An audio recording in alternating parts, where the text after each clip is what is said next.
This is on Chapter 10, Performance Management and Appraisal. Please feel free to stop the slides at any time and replay them so that you may get their full training objectives. Oh, and please read the book. An effective performance management system should do the following: clarify organizational expectations, document performance for personal records, identify areas of success and needs development, and provide performance feedback to the employees.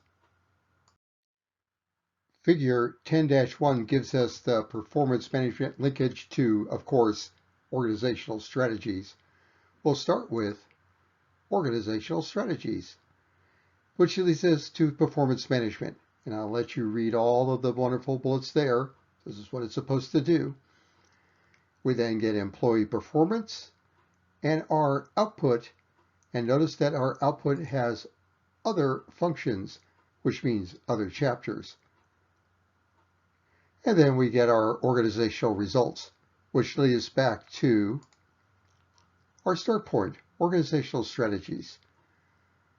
This causal loop enables us to learn how to do performance management, but also where it captures other functions. I feel that these 5 points need to be said. Components of a performance-focused culture are clear expectation goals and deadlines, detailed appraisal of employee performance, clear feedback on performance, manager and employee training as needed, and consequences for performance.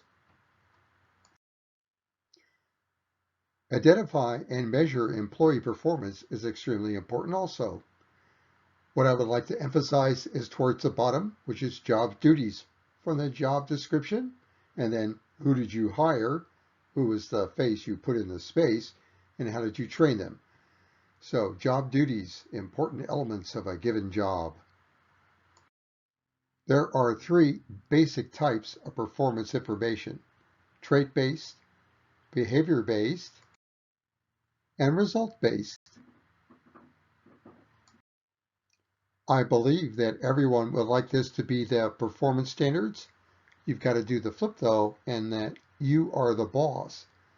Are your performance standards going to be realistic, measurable, clearly understood, and established before work is performed?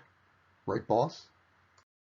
Appraisals have 3 uses: strategic, administrative, and developmental. All 3 are used in concert, and it depends upon the timing and your organization and your team as to what you'll use for performance appraisals. The authors committed themselves to splitting out their responsibilities for performance appraisal. We shouldn't waste them. But they have the HR unit designing an organization's performance appraisal system, collecting data, and so on. And the managers are there responsible for actually using the system. I'm sure there's a lot of back and forth about what would be the type, who would be the appraiser, and is this the best decision we can make on performance appraisal. The book discusses a wide variety. I'm only going to pick a few out here. The system can be informal or systematic, but they also put on you the timing of the appraisals. How often should you time the appraisal? The book has some advice, but then what is your focus organization going to do? One of your practical exercises will revolve around who does the reviewing. Just a quick advertisement for Chapter 7 and STARS. STARS makes wonderful use of the time available to help people in performance rating situations. And now to the first one. Supervisors rate their employees is the most usual scale. You might have other situations in your focused job, and let's just take a quick look at them. Employees rate their superiors. Subordinates rate the bosses. Interesting. Team members or peer reviewers rate each other. Employees rate themselves for stars, but stars would work for all of these. And then outside sources rating employees. Might be best used for a training situation. Are you going to let an outsider actually rate an employee? Interesting. We'll see what you come up with in the practical exercises. Remember that you can come up with a combination if you so desire. Read the book. I'll transition here to how you conduct the appraisal. Remember, you have quite a few options in your practical exercises, and I'll see what percolates out from the practical exercise and what you decide to do. Remember, you're allowed a combination.